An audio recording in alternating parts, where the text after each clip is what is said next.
सब लोगों को गुड मॉर्निंग। और अभी मुझे लगा कि ये सेशन आप लोगों के बीच में जाना चाहिए, इसलिए मैंने ये सेशन को मैं रिकॉर्ड कर रहा हूँ। और अभी कल रात की ही बात है कि मेरे एक भाई ने, छोटे भाई ने मुझे कॉल किया था और बताया था कि कोई व्यक्ति है जो पटना से कॉल करके उसके बेटे के 10th के मार्क्स बढ़ाने के लिए पैसे की डिमांड कर रहा है। तो नंबर बढ़ाने के लिए जो है ना, ये कॉल जो आया है वो उस व्यक्ति को पहली बार नहीं आया, उससे पहले भी आया हुआ था। इसके अलावा उस लड़के के अलावा एक और स्टूडेंट रहा है मेरा जो क्लास 12th का था और उसको मैं फिजिक्स पढ़ाता था, अदर सब्जेक्ट भी पढ़ा रहा था। उसके पास भी कॉल आया था और दोनों काफ़ी बेचैन हो गए थे, दोनों छात्र, कि एक 10th का बच्चा एक 12th का बच्चा, दोनों काफ़ी बेचैन हो गया था कि नंबर जो है ना, अभी जो नंबर होंगे 10th के और 12th के वो अच्छे होने चाहिए ताकि आगे का कैरियर स्मूथ जाए। इसलिए वो कोई भी खर्च करने को रेडी हो गए थे और उनसे डिमांड थी, एक से 9,000 रुपये की डिमांड की गई थी, एक से 4500 रुपये की डिमांड की गई थी। तो मैं इसी कॉल्स के बारे में आज जानकारी देने वाला हूँ। ये साइबर ठगी का मामला है और साइबर ठगी के तो मामले के अलावा मैं हर एक डायमेंशन को मैं चाहूँगा कि सब लोग जाने समझे और अच्छे तरीके से जो है इसमें नहीं फंसने का खास करके कोशिश करना है कि नहीं फंसना है ऐसे ठगी के मामले में। तो चलिए सबसे पहले देखते हैं कि ये जो कॉल्स करते हैं ये कौन लोग होते हैं। तो देखिए, ये जो कॉल्स करते हैं जो लोग, ये लोग ठग हैं। तो ये ठग है ना, इनके पास आपका डेटा चला गया है। डेटा क्या है? डेटा क्या है? रोल नंबर है, ठीक है। डेटा में रोल नंबर हो गया, उसका नेम हो गया, फादर्स नेम हो गया, फादर्स नेम हो गया। इसके अलावा ईमेल है, ईमेल उसके पास है, सब्जेक्ट की डिटेल भी उसके पास है और इसके बाद फ़ोन नंबर भी उसके पास है। ये सब उसके पास है और ये सब है जो आपने कभी जो फॉर्म डाला होगा उसके पास वो सारी डिटेल चली गई। आपने फॉर्म भरा और फॉर्म भरने के साथ साथ जो ऑनलाइन फॉर्म भराया उसकी सारी डिटेल्स चली गई। डेटा प्रोटेक्शन जो है वो अपने यहाँ बहुत वीक है और बहुत ख़राब स्थिति में है। बिहार की अधिकांश साइट जो कि मैं देखता हूँ वो क्या अनसिक्योर रहती है। जैसे यहाँ पर देख रहे होंगे ये, तो ये क्या सिक्योर साइट की निशानी है, ताला बंद है ना, सिक्योर साइट्स की निशानी है। इस साइट्स की भी गारंटी नहीं होती है कि हैक ना हो जाए या यहाँ से डेटा चोरी ना हो जाए, लेकिन अधिकांश साइट जो अपने हैं वो अनसिक्योर है बिहार की साइट्स, जिसके कारण कोई भी आदमी इजीली घुस के वहाँ का डेटा को एक्सेस कर सकता है। अब क्या है, कई लोग बोलते हैं कि मेरा डेटा अगर किसी के हाथ में पड़ भी जाए तो क्या। एक टीचर हैं, क्लास 12th के हैं, 11th 12th को पढ़ाते हैं, पॉलिटिकल साइंस के हैं। वो एक बार मेरे से बहस करने लग गए थे कि बताइए कि मेरा सारा डिटेल किसी के हाथ में चला गया तो क्या होगा। तो अब उनको बताना संभव नहीं था कि क्या होगा, लेकिन यहाँ मैं बता रहा हूँ। अब उस बच्चे की डिटेल जो है वो पहुँच गई कल ठग के पास। साइबर ठग इसको बोलेंगे और ये जो क्राइम है इसको साइबर क्राइम बोलेंगे। उसने फ़ोन किया और बोला कि आपका नंबर जो है ना वो मेरे सामने कंप्यूटर पे खुला हुआ है और मैं आपके मार्क्स बढ़ा दूंगा। ये 12th वाले के साथ उसने बोला था और 10th वाले को बोला था कि हम टीचर को मैनेज करके आपके कॉपी में जो 23 मार्क्स आए हुए हैं मैथमेटिक्स को उसको बढ़ा देंगे। तो ये दो तरह की बातें थी। पहले को बोला था कि कंप्यूटर पे हम आपके नंबर यहाँ पे चढ़ा देंगे और दूसरे को बोला था कि हम कॉपी पे आपके नंबर बढ़वा देंगे, टीचर्स को मैनेज करना पड़ रहा है। अब देखिए होता क्या है, कोई भी जो बोर्ड की कॉपी है वो जिस सेंटर पे गई वहाँ पे कोडिंग डिकोडिंग होती है, यानी कि कॉपी का किसके पास वो कौन सी कॉपी जाएगी ये सूचना गोपनीय रखी जाती है। और इसके बाद वो अगर वहाँ भी लीक भी हो गया तो जिसके पास कॉपी जाएगा तो सेंटर बना के कॉपी चेक हो रहा है, सेंटर बना के। और टीचर है वो फ्री है अपना कॉपी देने के लिए, कॉपी पे मार्क्स देने के लिए। वहाँ तक एक्सेस नहीं है किसी का। इक्का दुक्का पैरवी शायद लग जाए, वो अलग कहानी है उसकी। नहीं तो ज़्यादातर जो टीचर होते हैं वो किसी की पैरवी सुनते नहीं हैं, उल्टे जिसकी पैरवी आती है उसके कुछ मार्क्स काट देते हैं, 5-10 नंबर ऐसे ही काट देते हैं पैरवी वालों के। मैं भी यही करता था। मैं भी इंजीनियरिंग कॉलेज में जब कॉपी चेक करता था तो वहाँ पर मेरे पास एक बहुत सोर्स लगा के एक बच्चे का पैरवी पहुँच गया था। पैरवी पहुँच गया तो मैं बहुत परेशान हो गया उस पैरवी से, ठीक है। उसने पैसे की पेशकश की, ये और भी बहुत बेकार बात थी कि देखिए टीचिंग प्रोफेशन है ना, ये पैसे के लिए नहीं है, नॉट फॉर अर्निंग मनी। या और भी बहुत सारे धंधे हैं जिसमें कि काफ़ी पैसा आ सकता है। दाल रोटी चल जाए ये बहुत है भाई, दाल रोटी चल जाए, नहीं तो और कोई बिजनेस है उसमें वो कर लेना है पैरेलली, वहाँ से पैसे कमा लेना है। लेकिन टीचिंग है ना, वो पैसे के बेस्ड पे अगर हो जाएगा ना तो हमारी सोसाइटी बेकार हो जाएगी पूरी की पूरी। तो बेस्ट एजुकेशन जो है वो सभी को, गरीब से गरीब के बच्चों को, और बेस्ट सलाह है ना वो मुफ्त मिलनी चाहिए, ये मेरी सोच है।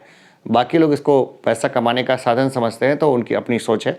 लेकिन जो भी दोनों तरह के टीचर हैं, वो कोई भी टीचर है ना, खास करके पैसा लेकर के मार्क्स कभी नहीं बढ़ाएगा। एकदम यकीन मान लीजिए कि अगर किसी ने पैसा ले लिया तो मार्क्स क्या करेगा, कट कर देगा। 5-10 नंबर क्या है, कट कर देगा। तो ज़्यादा पैरवी कराने वालों के मार्क्स क्या होते हैं, कट हो जाते हैं। और सिर्फ डेटा, चूँकि साइगर जो ठग है उसके पास है, तो उस डेटा के बेस पर वो उस बच्चे को बताते हैं कि आपका ये रोल नंबर है, आपका ये है, आपका ये डिटेल, कुछ डिटेल जैसे ही सिमिलर हुआ कि बच्चा बहुत ज़्यादा उसके प्रति भावुक हो जाता है और पैसा जो है वो ट्रांसफ़र कर देता है।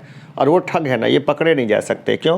क्योंकि हमारे यहाँ बहुत बड़ी आबादी है, बहुत बड़ी आबादी है, गरीब लोग काफ़ी हैं। किसी को 1000-2000 रुपये लेके कहीं पर भी आप अंगूठा का साइन ले लीजिए, अंगूठा, तो किसी के नाम पे सिम ले लिया, किसी के नाम पे बैंक अकाउंट जो है वो ले लिया, ठीक है।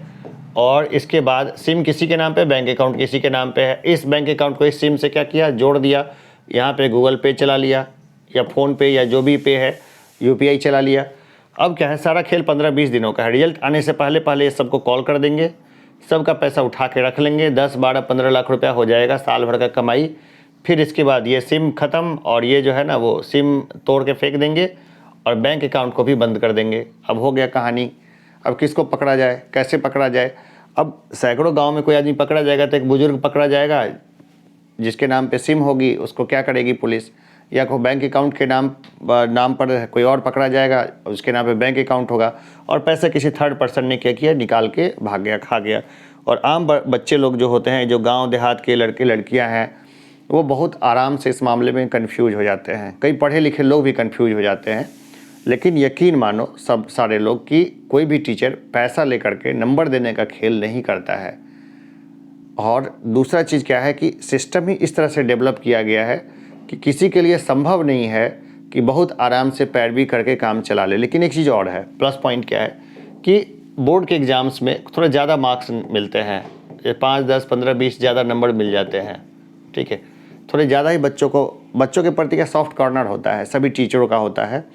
खास करके गवर्नमेंट टीचर्स जो पढ़ाते हैं वो देखते हैं कि कितने अभावों में गांव के बच्चे पढ़ते हैं, कैसे उनकी जीवन शैली है, कितनी मुश्किल हालातों में वो स्कूल आते हैं और स्कूल आने के बाद अपने आप को कैसे मोटिवेट रखते हैं। तो वो क्या चाहते हैं कि कोई बच्चा उनके हाथ से फेल ना हो। नॉर्मली टीचर ये चाहते हैं कि कोई बच्चा उनके नाम फेल ना हो। तो 5-10 नंबर अगर घट रहा होता है ना तो अपने खुद से ही बढ़ा के उसको चाहते हैं पास कर दें। वहीं अगर ज़्यादा पैरवी आ गया ना तो वो 5-10 नंबर नहीं बढ़ाते, चुपचाप उसको क्या करते हैं, छोड़ देते हैं। मैं भी यही करता था। जब पैरवी जिनकी ज़्यादा आई, बच्चा खुद अपनी पैरवी कर दे, आ करके प्रैक्टिकल में कर देता था कि सर मैंने बहुत अच्छा लिखा है सर और मैंने ये सब इससे करके कर दिया था, तो मैं उसके बारे में सोच सकता था। लेकिन कोई बड़ा आदमी उसकी पैरवी करता था, कई बड़े बड़े नेता पैरवी करते थे कि मैं फलाना आदमी हूँ, प्रैक्टिकल का नंबर इंजीनियरिंग कॉलेज में पता रहता है, तो मैं उसके नंबर नहीं देता था, बिल्कुल भी नहीं दिया। आज तक मैंने पैरवी पे किसी का नंबर दिया ही नहीं। इवन जो डायरेक्टर थे उनकी नहीं सुनी कभी भी। जो डायरेक्टर वहाँ के थे उन्होंने बोला था कि फ़लाने बच्चे को देख लीजिएगा, तो उनके नंबर भी मैंने वैसे हटा दिए, कट कर दिए। कट क्या किए, 2 नंबर तो काट दिए उसके, जो एक्चुअल आ रहे थे ना वही नंबर आने दिए, उसमें -2 कर दिए। पैरवी का परिणाम हुआ ये। तो कभी भी ठगी के मामले में नहीं पड़ना है।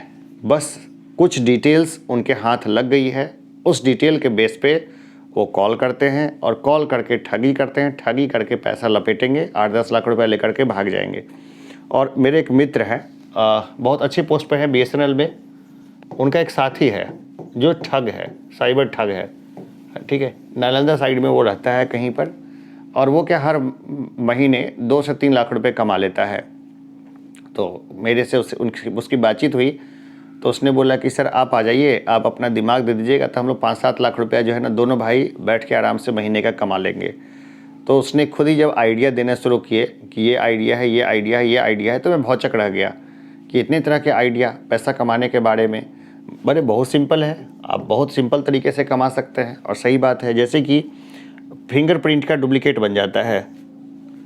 फिंगरप्रिंट, हमारा जो फिंगरप्रिंट है ना, इसका डुप्लीकेट बन जाता है, यानी जहाँ तहाँ फिंगर लिया गया ना, उस फिंगरप्रिंट से हम लोग एक डुप्लीकेट फिंगरप्रिंट बना सकते हैं। इसके अलावा हमारा क्या APS सिस्टम ऑन है, आधार इनेबल्ड पेमेंट सिस्टम, AEPS बोलते हैं उसको, ये AEPS ऑन है। तो बैंक से अगर डेटा ले लिया गया, बैंक तो बहुत बड़ा है, उसके पास लाखों कस्टमर है, लाखों कस्टमर का डेटा ले लिया गया, लाखों कस्टमर का डेटा ले लिया गया, फिर किसी कारण से जो कस्टमर्स हैं उनके फिंगरप्रिंट्स किसी भी तरीके से हासिल कर लिए कहीं से भी, जो बहुत तरीके हैं हासिल करने का। आपको इंदिरा आवास दिलाते हैं, लगा दिए ठप्पा, आपको फलाना दिलाते हैं, लगा दिए ठप्पा, अरे ठीक है आपको फलाना चीज़ दिलाते हैं, लगा दिया ठप्पा। और ऐसे डिवाइसेस हैं जिसमें फिंगरप्रिंट को स्टोर भी करके रखा जा सकता है। फिर उस APS सिस्टम से 1 लाख लोगों से 1 लाख लोग कस्टमर का जो है ना, हर महीने 10 रुपये काट दीजिए, तो आराम से जो है ना 10 लाख रुपए आ गए। और 10 रुपये कटते हैं ना, कोई शिकायत लेके भी नहीं जाता बैंक में, सोचता इससे ज़्यादा तो खर्चा हो जाएगा हमारा ही 2500 रुपये रिडीम हो गए थे, 2500 रुपीज़। मैं बैंक नहीं गया।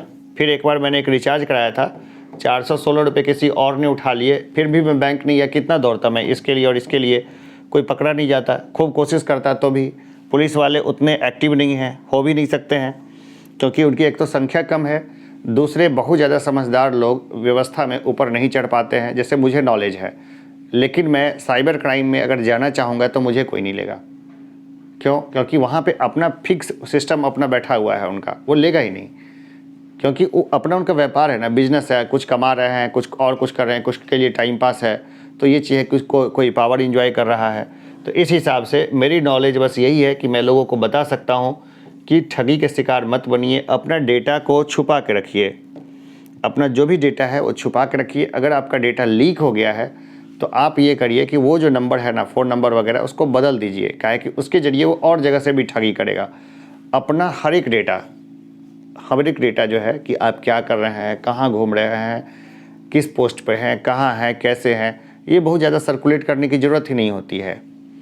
और अगर वो सर्कुलेट होता है तो उसका मिसयूज हो जाता है। जैसे कि मेरे नाम पे फेक ID बन जाएगी और मेरे जो साथ काम करने वाले लोग हैं उनके पास वो मैसेज चला जाएगा कि मैं बड़े परेशानी में हूँ, 2-4-5 हज़ार रुपये मेरे अकाउंट में डाल दीजिए। तो बहुत सारे लोग हैं जो भावुक हो जाते हैं कि कैसे कहें, शर्म के मारे वो बेचारे नहीं बोल पा रहे होंगे, दे देते हैं पैसा, और मुझे ज़रूरत ही नहीं है, इस तरीके से। तो ये कहानी होती है। तो नॉर्मल जो होता है ना, देखिए इसको इस तरह से समझिए कि आपने किसी को कोई बात बताई, ऐसे अपना मान करके बताई कि यार, और उसने क्या किया, उस बात को थोड़ा तोड़ मरोड़ करके दूसरे के कान में डाल दिया, तो उससे क्या होता था, एक अलग तरीके का तनाव होता था, ये कॉमन चीज़ थी। तो लोग होते हैं ना, अपनी ज़रूरत के हिसाब से चीज़ों को मैनिपुलेट करते थे। तो मैनिपुलेट इसलिए कर पाते हैं वो, क्योंकि आपने उनको कुछ बातें बता दी, कुछ क्लू दे दिया। इसी तरह यहाँ पर क्या है कि आपने टेक्नोलॉजी के माध्यम से अपना जो बेसिक क्लू था वो किसी को दे दिया, अब वो उसको मैनिपुलेट करके बहुत आराम से ठगी कर लेगा। जैसे ऐप के माध्यम से बहुत सारे लोग लोन लेते हैं। अब लोन तो ले लिया उसने, लेकिन लोन के बाद उनकी असल तकलीफ़ें शुरू होती है। जब अगर किसी कारण से वो पैसा नहीं चुका पाते हैं तो वो उनकी सारी जानकारी मोबाइल में से वो ऐप वाले अपने पास ट्रांसफ़र कर लेते हैं, और उस ऐप वाले ट्रांसफ़र करने के बाद क्या होता है कि उसको ब्लैकमेल करना शुरू करते हैं कि दो पैसा नहीं, उस कॉन्टैक्ट डिटेल्स वगैरह सब निकाल लेते हैं। तो हमारे मोबाइल में काफ़ी डेटा होता है, इसके सिक्योर रखना ज़रूरी है।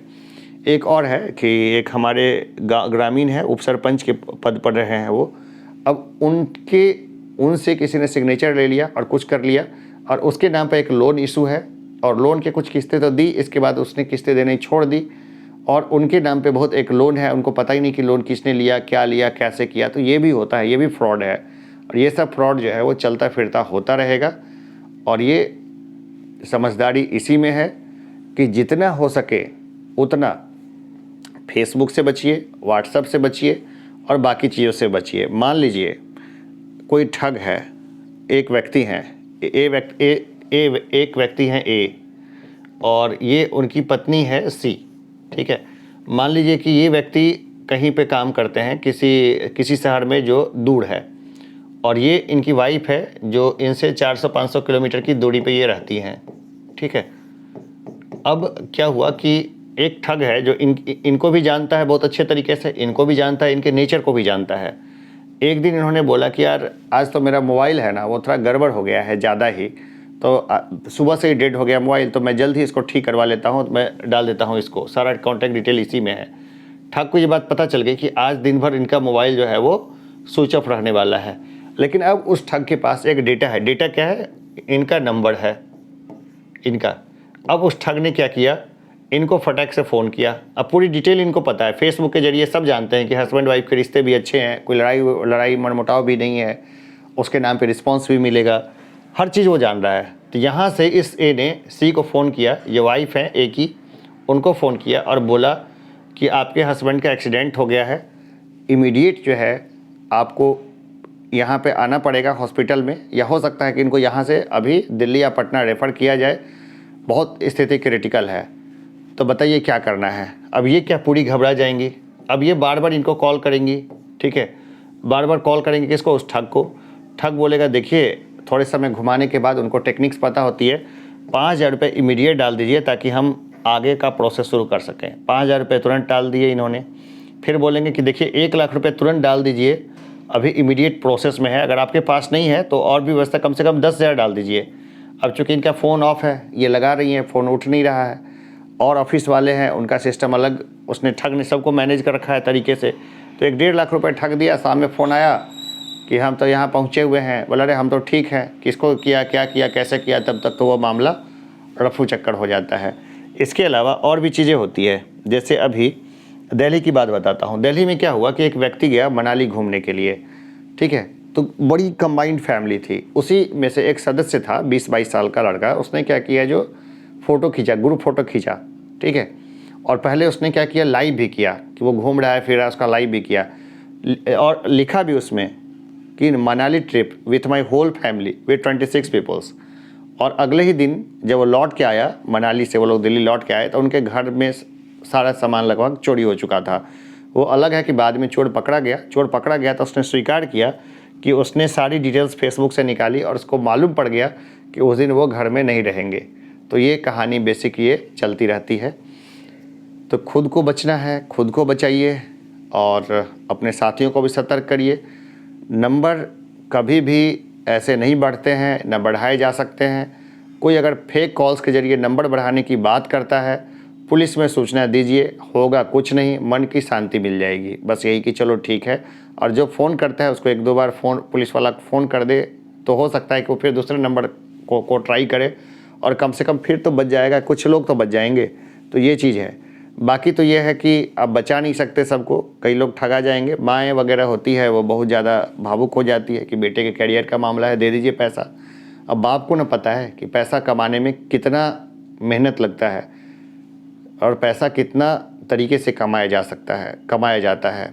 तो कल भी मैं जब बात कर रहा था तो यही बात हो रही थी कि दे दीजिए पैसा। पीछे से मैं सुन पा रहा था कि दे दीजिए पैसा, क्या होगा। लेकिन देखिए, पैसा पानी में डालना है, उसका कोई सिर पैर नहीं है, उससे बात करके भी टाइम ख़राब करना है। जो भी पैसा है 4500 रुपया, वो कहीं और खर्च होगा, उसके पढ़ाई पे खर्च होगा, कहीं और चीज़ है उस पर खर्च होगा।